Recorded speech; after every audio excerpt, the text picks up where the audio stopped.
Hello everybody and welcome. In today's video, we're going to be talking about Manchester United and my approach to their tactics. And let's get started with an overview.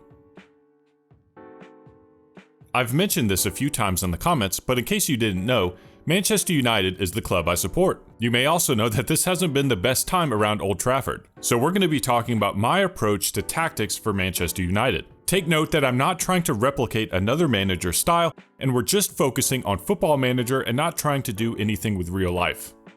Let's start by talking about my goals for this tactic. The top priority for me is getting the best out of our best player, Bruno Fernandes.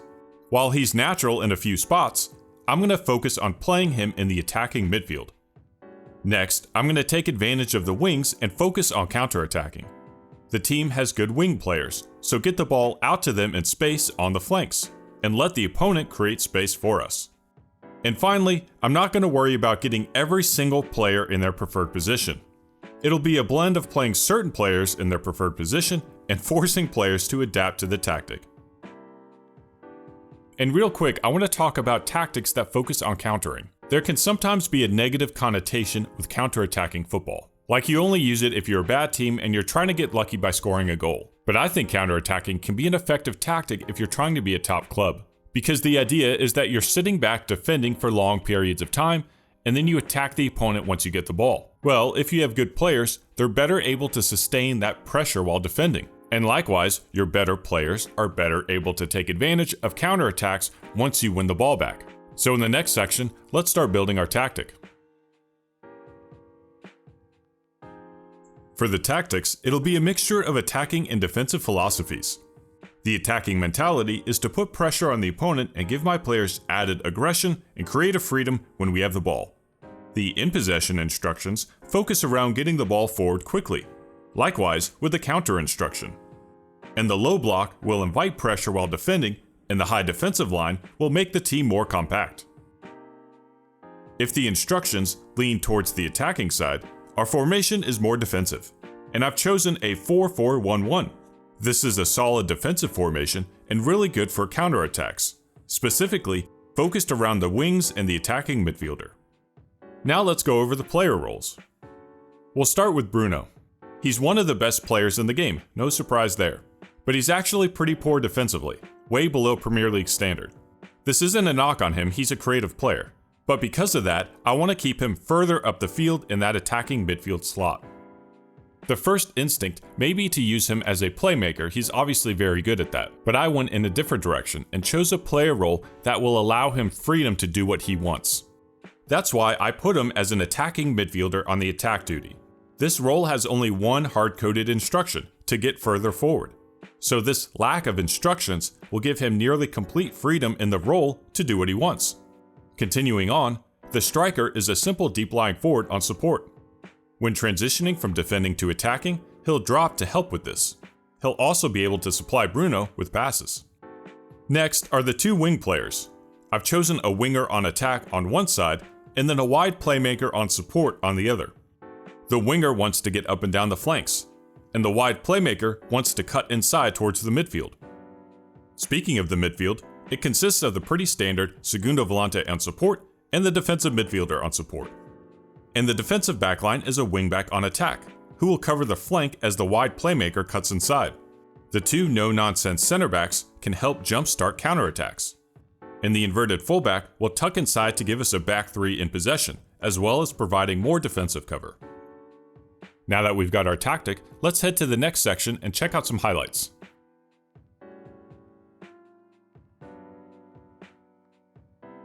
Our first clip starts with the opponent on the ball attacking from left to right.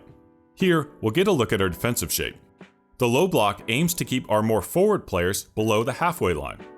And our high defensive line compacts our team shape. This makes it very difficult for the opponent to build through the midfield. They have to use the flanks or go over the top. We win the ball and start our possession. Since the counter wasn't on, we need a bit of creativity to get the ball up the field. That's where our wide playmaker and attacking midfielder come in.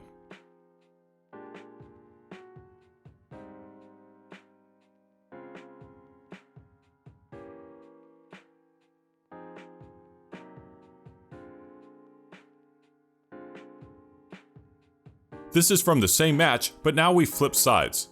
So the opponent is still on the ball, but now they're attacking from right to left. Again, our low block shuts off access to the midfield.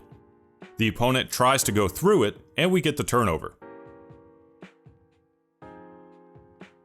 On the ball is our attacking midfielder, and this is the wide playmaker. And they combine to get the ball to the deep lying forward. Here's a top tactic tip.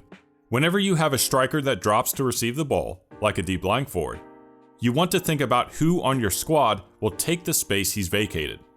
This is why I've chosen the attacking midfielder on the attack duty, because he'll take that space.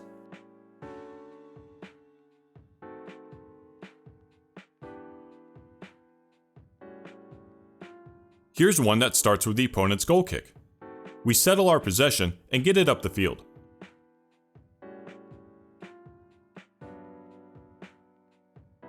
On certain players, you may have seen the player trait called plays 1-2s, and this clip will show what that looks like. Here's Bruno as the attacking midfielder, and he has the player trait plays 1-2s. He's going to pass it to the deep lying forward and then immediately want the ball back as he attacks space in behind. This will give you an idea on how that player trait works.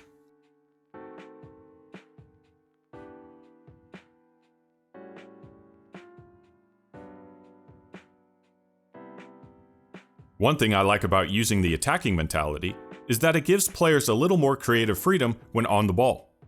Like in this play, that starts with our goal kick. The winger on the attack duty will create the goal for himself.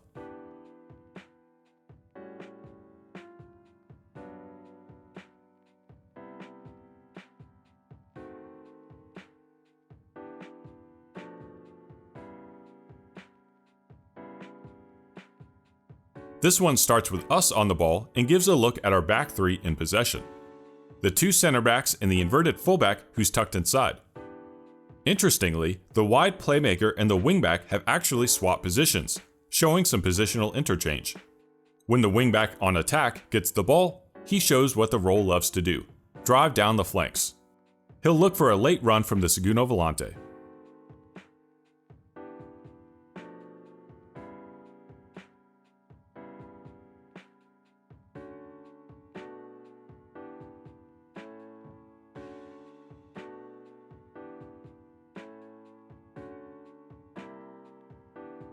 The last example we're going to look at is actually a play that doesn't work. And it's something I like to talk about when you're watching your tactic. There's a difference between the tactic not working and the tactic working, but the play doesn't work out. It starts with us on the ball attacking from right to left, where we've just gotten the ball after a turnover. The no-nonsense center back is going to hoof it up to the deep lying forward, who holds up play and then hits it out to the winger. This is exactly the type of counter I want to see, but we don't get the pass right. This is what I would call an acceptable mistake.